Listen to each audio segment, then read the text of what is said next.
प्रिय विद्यार्थियों, आज हम आपको जो वितान पुस्तक है 12वीं कक्षा की, उसके पहले पाठ की ओर लेके चलते हैं। आपको पता ही है, पहले एक पुस्तक है आरोह, दूसरी है वितान। तो जो वितान पुस्तक है, इसका पहला पाठ है सिल्वर वेडिंग।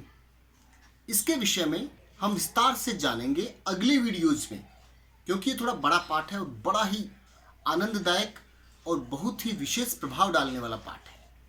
लेकिन इसकी शुरुआत करने से पहले मैं आपको छोटी सी एक बात बताना चाहता हूँ, आपको तुरंत समझ में आए। आप 12वीं कक्षा के विद्यार्थी हैं और 12वीं कक्षा के विद्यार्थी का मतलब होता है आप टीन एज में हैं।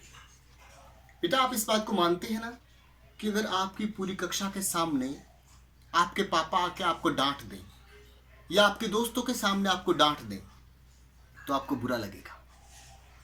लेकिन पता है बेटा, जैसे मान लो मेरी उम्र का कोई है या मैं हूं, मान लो मुझे अगर मेरी माँ आके आपके सामने भी डांट दे तो मुझे बुरा नहीं लगेगा, सच में नहीं लगेगा। मुझसे बड़ा आकर कोई कुछ बात समझा दे तो मुझे वो बुरा नहीं लगेगा।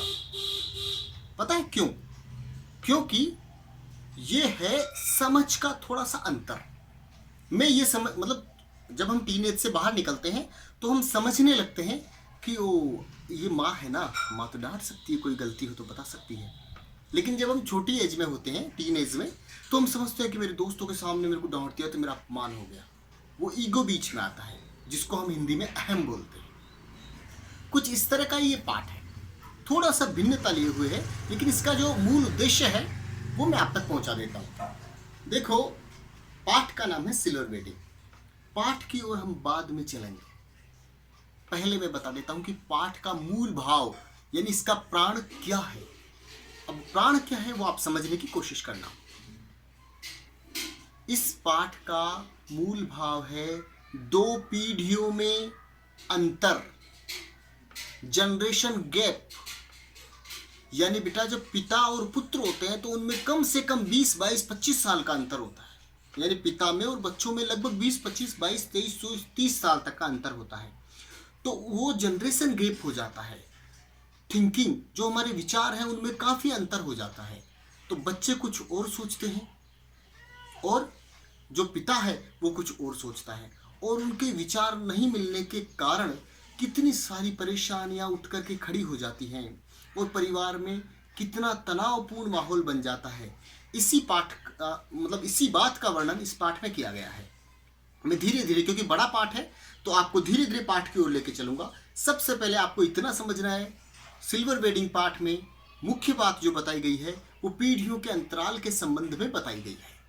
और पीढ़ियों के अंतराल में ये है आज का जो मेरा संदेश है आपको इस पाठ के माध्यम से, कि जो बच्चे हैं उनको माता पिता की भावना को समझना चाहिए और माता पिता को बच्चों की भावना को समझना चाहिए। यानी हमें नए विचार तो अपनाना चाहिए नई पीढ़ी को, लेकिन हमारी जड़ों को नहीं छोड़ना चाहिए। मैं उदाहरण के लिए आपको देखो एक बात बताता हूँ। मान लो मैंने कोई चीज़ ऐसे पकड़ रखी है, लेकिन मैं ज़मीन पे खड़ा हूँ, फिर मैंने कोई चीज़ पकड़ रखी है, तो पता है लोग क्या बोलेंगे कि सर ने उसे पकड़ रखा है।